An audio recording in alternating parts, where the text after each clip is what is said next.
अस्सलाम वालेकुम, ईशा सुलेमान है। आज हम स्टार्ट करने लगे एक्सरसाइज नंबर 3.3। क्वेश्चन नंबर 1 हमारे पास है, फाइंड द डेरिवेटिव। हमें डेरिवेटिव निकालने हैं according to the given question. सबसे पहले हमें गिवन है w is equals to 4x³ minus 4x plus 2 की पावर 5।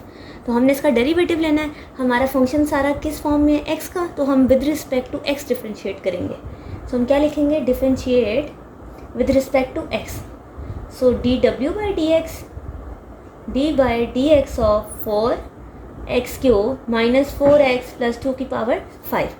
अब सबसे पहले यहाँ पर देखा जाए 4 एक कांस्टेंट है, इसको तो हम एज इट इज़ बाहर लिख लेते हैं। अब जो हमारे पास ये सारा फंक्शन है, इसकी पावर क्या है, 5। अगर इसकी पावर 5 है तो हम कौन सा रूल लगाते होते हैं, पावर रूल। ये रहा हमारा पावर रूल कि x की पावर अगर कोई भी नंबर है वो नंबर एज इट इज़ आता है, पावर में से एक नंबर माइनस, और जो भी फंक्शन गिवन है उसका डेरिवेटिव। नाउ सेम चीज़ अप्लाई करके देखते हैं। सबसे पहले ऊपर क्या है, पावर 5 एज इट इज़, और जो भी फंक्शन गिवन है उसकी पावर में से एक नंबर माइनस। अब नंबर माइनस कर लिया, अब जो आपका फंक्शन है उस फंक्शन का डेरिवेटिव अगेन लेना है। ये रहा हमारा फंक्शन। नाउ 5 4 ज़ा 20, x³ minus 4x plus 2, 5 minus 1 4। आप जो हमारी ब्रैकेट है इसके ऊपर डेरिवेटिव अप्लाई करते हैं 1 बाय 1। नाउ x³ का डेरिवेटिव, x³ के डेरिवेटिव जब लेना है तो अगेन क्या चीज़ यूज़ होगी, power rule. 3 as it is, x की पावर में से एक नंबर माइनस। 4x का डेरिवेटिव क्या होता है, हमने ये चीज़ पिछले क्वेश्चंस में पढ़ी है कि x के साथ जो भी नंबर होता है एज इट इज़ वो नंबर डेरिवेटिव में आ जाता है, और किसी भी कांस्टेंट का डेरिवेटिव हमेशा 0 होता है। नाउ 4 आ गया एज इट इज़, कांस्टेंट 2 है, इसका डेरिवेटिव 0। 20 x की पावर 3 माइनस 4x प्लस 2 की पावर 4, सो 3x की power 2 minus 4। This is our required answer of part number A. Part B अगर हम देखें तो पार्ट बी है y is equals to 4x minus x³ की power 11 divided by 5। सबसे पहले हमारा फंक्शन x की फॉर्म में है तो हम with respect to x differentiate करेंगे both side. So dy by dx is equals to d by dx of this whole term. Now अब एक चीज़ देखी जाए, जो डिनोमिनेटर में 5 है, ये तो एक कांस्टेंट नंबर है ना, तो हम कांस्टेंट नंबर के ऊपर डेरिवेटिव तो इस तरह अप्लाई नहीं होते, हम वो नंबर बाहर लिख लेते हैं। मैंने 1/5 बाहर लिख लिया और डेरिवेटिव लगा दिया 4x माइनस x³ की पावर 11। नाउ अगेन कोई फंक्शन है, उसकी पावर है कुछ, तो हमारे पास कौन सा रूल लगता है, पावर रूल। पावर रूल के अकॉर्डिंग इसकी पावर क्या है, 11 as it is. 4x minus x³ की पावर में से एक नंबर माइनस, और डेरिवेटिव किसका आ जाएगा, इस पूरे फंक्शन का। ठीक, सो इसको मैं 11/5 लिख सकती हूँ। 11 में से 1 गया 10। नाउ 4x का डेरिवेटिव, अभी हमने पढ़ा x के साथ जो नंबर होता है एज इट इज़ वो डेरिवेटिव में आ जाता है। इसकी रीज़न भी ये है क्योंकि x का डेरिवेटिव 1 होता है और जो साथ कांस्टेंट नंबर है वही रह जाता है। सो यहाँ पे क्या आ गया, 4 माइनस x³ का अगर हमें डेरिवेटिव लेना है तो हमारे पास कौन सा रूल लगेगा, again power rule. 3 as it is, x की पावर में से एक number minus. Now 11/5 4x minus x³ की power 10, 4 minus 3x²। This is a required solution of part number B. Part number C अगर देखा जाए तो u is equals to cube root of 1 minus 3t²। सबसे पहले तो इसे मॉडिफाई कर लेते हैं। क्यूब रूट की पावर क्या होती है, जैसे अंडर रूट की पावर 1/2 होती है, क्यूब रूट की पावर होती है 1/3। अब हमने इसका डेरिवेटिव लेना है। अब देखें तो d बाई dx नहीं लेंगे, सारा क्वेश्चन किस वेरिएबल में, t, तो मैं डिफ्रेंशिएट करूँगी विद रिस्पेक्ट टू t। सो इस साइड पर u है, du बाई dt आ जाएगा, और दूसरी साइड पे हमारे पास आ जाएगा d by dt of 1 minus 3t² की पावर 1/3। नाउ फंक्शन की कोई पावर है तो कौन सा रूल लग जाएगा, power rule. Power as it is, power में से 1 माइनस, और डेरिवेटिव आ जाएगा पूरे फंक्शन का। 1/3 माइनस 1, यहाँ पे कैलकुलेट करके देखते हैं, -2/3। नाउ डेरिवेटिव लेना है, 1 का डेरिवेटिव हमारे पास क्या होगा, कांस्टेंट नंबर का डेरिवेटिव क्या होता है, 0। -3 कांस्टेंट है एज इट इज़। t² का डेरिवेटिव क्या होगा, पावर रूल लगेगा। 2 एज इट इज़, t की पावर में से एक number minus, 1/3, 1 minus 3t square की पावर माइनस 2/3, 3 2 ज़ा 6, 60। नाउ इसकी कैंसिलेशन भी हो सकती है, 3 1 ज़ा 3 2 ज़ा, so minus 2t, 1 minus 3t square की पावर माइनस 2/3।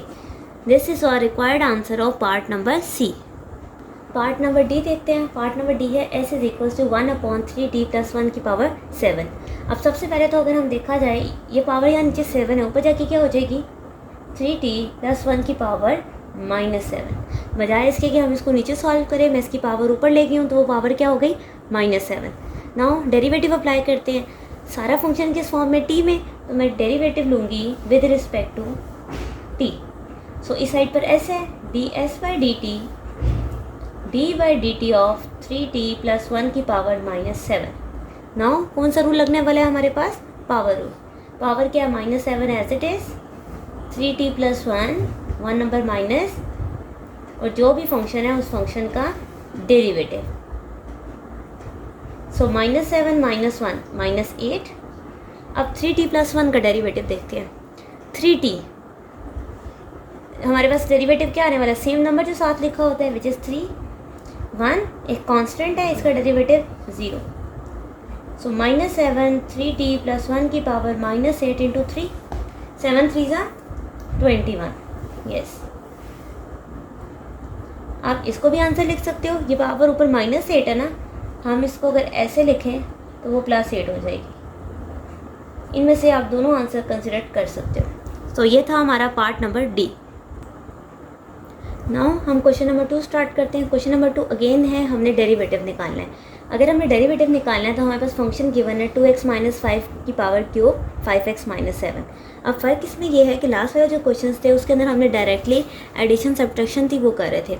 इस क्वेश्चन में हमारे पास क्या आ गया हुआ है, दो फंक्शन अगर मल्टीप्लाई हो रहे हो तो हम कौन सा रूल यूज़ करते हैं, प्रोडक्ट रूल। हमारे पास प्रोडक्ट रूल होता है। प्रोडक्ट रूल ये कहता है अगर दो फंक्शन मल्टीप्लाई हो रहे हैं, पहला फंक्शन एज इट इज़ लिखें, सेकंड का derivative, second as it is लिखें, फर्स्ट का डेरिवेटिव। यहाँ पर हम प्रोडक्ट रूल लगा के देखते हैं। सबसे पहले तो डेरिवेटिव अप्लाई करते हैं with respect to what, x। Differentiate with respect to x, तो हम इसको y लिख सकते हैं, dy/dx ऑफ आवर फंक्शन। ठीक हो गया। अब इस पर हमने जब डेरिवेटिव का रूल लगाया, प्रोडक्ट रूल, तो 2x - 5 की पावर 3 एज इट इज़, और डेरिवेटिव आ जाएगा 5x - 7 का। अगेन ये टर्म एज इट इज़ और डेरिवेटिव आ जाएगा 2x - 5 की पावर 3। अब 1 बाय 1 का डेरिवेटिव लेते हैं और चेक करते हैं कि हमारे पास क्या आंसर आएगा। 2x - 5 का क्यूब 5x - 7, 5x का डेरिवेटिव क्या आने वाला है, यहाँ से सिंपल 5 वो नंबर आ जाता है, 7 का डेरिवेटिव कांस्टेंट की वजह से क्या हो जाता है 0। अब देखें फंक्शन के ऊपर एक पावर है तो कौन सा रूल लगता है, पावर रूल। तो 3 एज इट इज़, 2x - 5 की पावर में से एक नंबर माइनस, और फिर उसी फंक्शन का डेरिवेटिव। ठीक है, 5 - 0 सिंपल 5।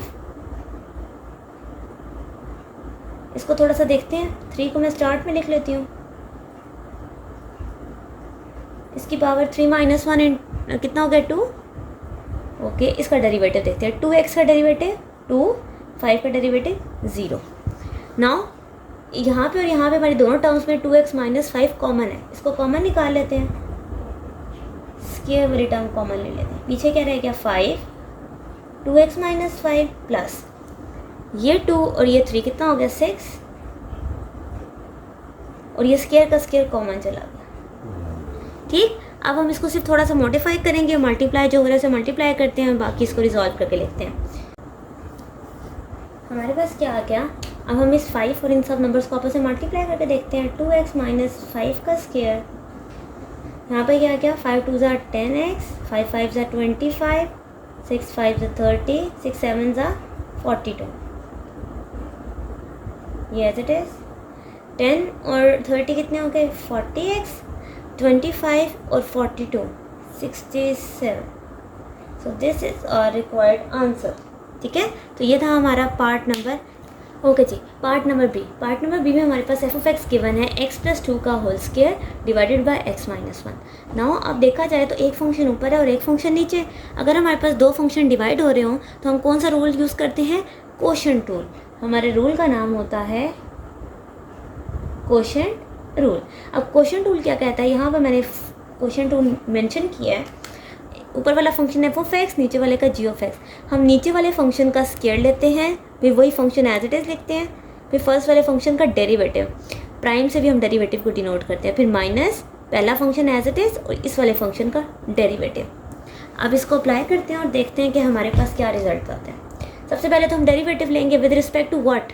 ये सारा फंक्शन एक्स में है तो with respect to x, so d by d x of, अच्छा एफ ऑफ एक्स लिख लेते हैं, वाई भी लिख सकते थे, एक्स प्लस 2 का whole square upon x minus 1। Now ये क्या बन गया? F prime of x. अब जब यहाँ पे हम लोग क्वेश्चन टू लगाएंगे, नीचे क्या फंक्शन है? एक्स माइनस 1, तो एक्स माइनस 1 का स्क्वायर, फिर वही x minus 1 as it is. कौन सा फंक्शन रह गया? एक्स प्लस 2 वाला ना। अब हम डेरिवेटिव ले लेंगे एक्स प्लस 2 के स्क्वायर का, माइनस का साइन, ये वाला फंक्शन एज इट इज़, और डेरिवेटिव आ गया इस वाले फंक्शन का। तो ये मैंने कौन सा रूल अप्लाई किया है? Quotient rule. कोशेंट रूल लग गया। अब जहाँ जहाँ डेरिवेटिव है उसको सॉल्व करते हैं। एक ये डेरिवेटिव है और एक ये डेरिवेटिव है, ठीक। यहाँ पर देखते हैं एक्स माइनस 1 तो एज इट इज़ आ गया। फंक्शन के ऊपर एक पावर है तो कौन सा रूल लगता है? Power rule. ये रहा हमारा power rule. 2 as it is लिख देती हूँ, एक्स प्लस 2 की पावर में से एक नंबर माइनस और फिर उसी फंक्शन का अगेन डेरिवेटिव। ये तो याद है ना पावर रूल कैसे लेते हैं? 2 एज इट इज़, इस फंक्शन में से एक नंबर माइनस, फिर इसी फंक्शन का डेरिवेटिव। अब x माइनस 1 का डेरिवेटिव क्या होगा? सबसे पहले x का डेरिवेटिव देखते हैं। x का डेरिवेटिव क्या होता है? 1, और 1 का डेरिवेटिव क्योंकि कांस्टेंट है तो वो हो गया 0। This whole term divided by x minus 1 का होल स्क्वायर, ये रह गया x प्लस 2 की पावर 1 रह गई।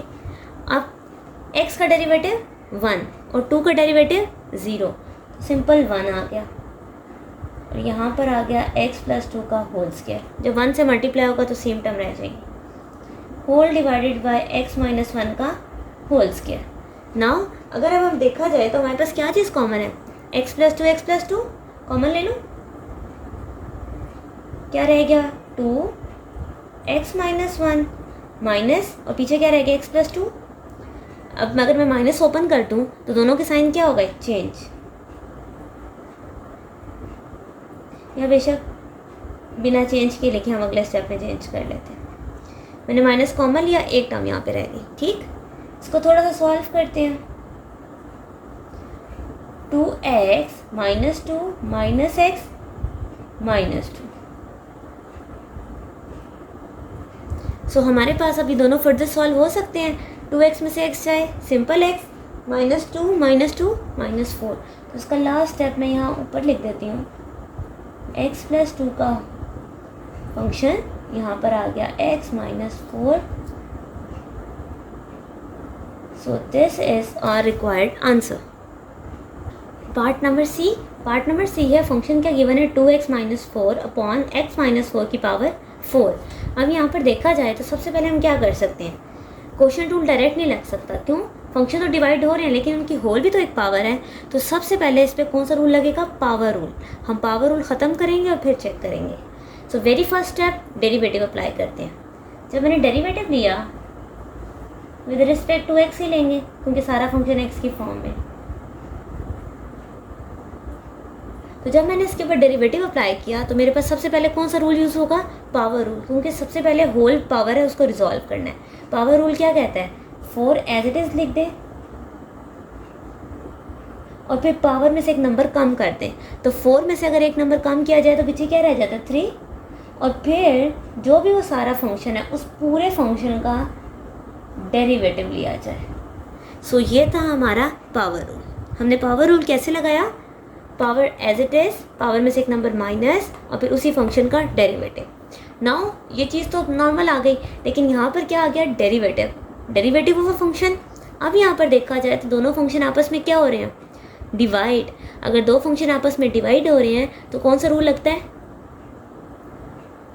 Quotient rule. ठीक है, ये रहा हमारा क्वेश्चन रूल। अभी लगाते हैं 2x माइनस 5 x माइनस 4 का क्यूब, ये टर्म तो एज इट इज़ आएगी। यहाँ पर अब क्वेश्चन रूल लगेगा। सबसे पहले x माइनस 4 का होल स्क्वायर, फिर x minus 4 as it is, और डेरिवेटिव ले लेंगे 2x माइनस 5 का, फिर माइनस का साइन, ये term as it is, derivative ले लेंगे x माइनस 4 का। मैंने क्या अप्लाई कर दिया? Question rule. क्वेश्चन रूल कहता है नीचे वाले फंक्शन का डेरिवेटिव, वो फंक्शन एज इट इज़, जो दूसरा फंक्शन रह गया उसका डेरिवेटिव, माइनस ये एज इट इज़ और इसका डेरिवेटिव। ओके, अब हम डेरिवेटिव्स अप्लाई करके देखते हैं और कुछ सॉल्व करते हैं।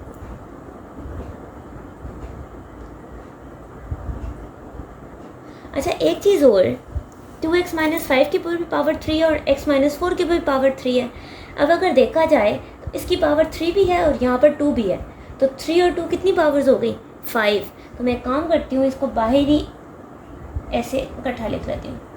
मैंने क्या किया, इसकी ऊपर वाली पावर 3 को सेपरेट कर दिया, नीचे भी पावर 3 थी और 2 पावर्स 5 हो गई। ठीक, अब अंदर ब्रैकेट को सॉल्व करते हैं। x minus 4 as it is, 2x minus 5 का डेरिवेटिव, सो 2x का डेरिवेटिव सिंपल 2 आ गया और 5 का डेरिवेटिव 0, तो 0 लिखने की ऐसे ज़रूरत नहीं हमें। x का डेरिवेटिव 1 और 4 का डेरिवेटिव 0, सिंपल 1 लिख देते हैं। ठीक, अब इनको मल्टीप्लाई करते हैं और थोड़ा सिंप्लीफाई करके देखते हैं। 4 2x माइनस 5 की पावर 3 x माइनस 4 की पावर 5, सो 2x 4 2 ज़ा 8 minus 2x plus 5,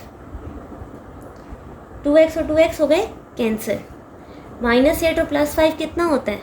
3, minus 8 plus 5 3, minus 3।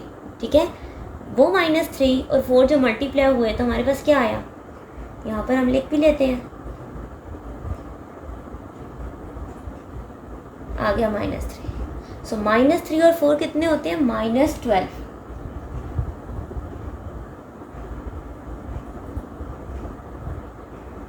सो ये हमारे फंक्शन के डेरिवेटिव का आंसर आ गया। क्वेश्चन कैसा था? दो फंक्शन डिवाइड तो हो रहे थे बट उनके ऊपर एक पावर थी। पावर ख़त्म करने के लिए हमने क्या किया? पावर रूल लगाया। पावर रूल लगाने के बाद जो डेरिवेटिव बना उस डेरिवेटिव पे हमने क्वोशिएंट रूल लगाया और फिर उसको सिंप्लीफाई किया, तो ये रहा हमारे डेरिवेटिव का आंसर। पार्ट नंबर डी अगर देखा जाए तो फंक्शन का गिवन है x into under the root 2x square plus 11। सबसे पहला स्टेप क्या करते हैं, मैं ज़रा अंडर रूट की वैल्यू को चेंज कर लूँ। 2x square plus 1, under root की वैल्यू क्या होती है? 1/2। अब देखा जाए तो दो फंक्शन आपस में क्या हो रहे हैं? मल्टीप्लाई। x और ये वाली ब्रैकेट आपस में मल्टीप्लाई हो रही है, तो क्वोशिएंट रूल लगेगा या product rule? Yes, product rule लगेगा। प्रोडक्ट रूल लगाते हैं, सबसे पहले तो डेरिवेटिव लेते हैं। इस साइड पे फंक्शन था तो f प्राइम हो गया, d/dx of x 2x square plus 11 की power 1/2। Now two function multiply हो रहे हैं, उस पर डेरिवेटिव है, तो हमारा रूल कौन सा लगता है? Product rule. उसमें क्या होगा? x एज इट इज़ आ जाएगा, डेरिवेटिव ले लेंगे इस फंक्शन का, फिर प्लस ये फंक्शन एज इट इज़ और डेरिवेटिव आ जाएगा x का। नाउ इस टर्म का अगर हमें डेरिवेटिव लेना है तो सबसे पहले तो देखा जाए इस फंक्शन की क्या एक पावर है। अगर इस फंक्शन की एक पावर है तो हमारे पास कौन सा रूल लगता है? Power rule. So 1/2 2x square plus 1 की पावर 1/2 में से जब -1 करते हैं तो हमारे पास -1/2 आता है। फिर डेरिवेटिव ले लेंगे इसी फंक्शन का। ठीक है, याद है ना, पावर जब नीचे आती है पावर में से एक नंबर माइनस होता है और उसी फंक्शन का डेरिवेटिव। नाउ x का डेरिवेटिव क्या था? 1, तो सिंपली 1 लिखते हैं, नहीं भी लिखें खैर है। इसको थोड़ा सा रिजॉल्व करते हैं। x/2, अच्छा इसकी पावर -1/2 है, अगर मैं नीचे लिख दूँ तो वो क्या बन जाएगी? प्लस। तो मैं इसको ऐसे लिख देती हूँ। ठीक है, ऊपर माइनस ही नीचे आके प्लस हो गई। ओके जी, 2x स्क्वायर, इसका डेरिवेटिव हमारे पास क्या होगा? 2 तो एज इट इज़ आया, x स्क्वायर का डेरिवेटिव 2 नीचे आ गया, x की पावर में से एक नंबर माइनस हो गया, सो 2 में से 1 जाए 1। 11 का डेरिवेटिव 0, ये टर्म एज इट इज़, क्योंकि 1 से मल्टीप्लाई होकर सेम रहेगी। ये 2 और ये 2 क्या हो गए आपस में कैंसिल आउट। अच्छा अब देखा जाए दो नंबर्स आपस में क्या हो रहे हैं प्लस, तो क्या लिया जाएगा एलसीएम। मैं एक होल एलसीएम लेती हूँ 2x² + 11 की पावर 1/2। ये सारे टर्म तो एक साथ हैं, इधर तो एज इट इज़ आ जाएगा 2x², ये x का स्क्वायर 2, ये टर्म तो एज इट इज़ आ गया। यहाँ पर देखा जाए इस टर्म के साथ यही टर्म दोबारा मल्टीप्लाई हो जाएगी, ठीक है। तो मेरे पास क्या हो जाएगा एक्चुअल में 2x² + 11 की जो पावर 1/2 है ये 2 टाइम्स आ गई है। ऐसा ही है ना, ये सेम नंबर इससे मल्टीप्लाई हुआ तो ये 2 दफ़ा आ गई। स्क्वायर से क्या हो गया, ये number cancel out. So we are left with 2x² + 2x² + 11।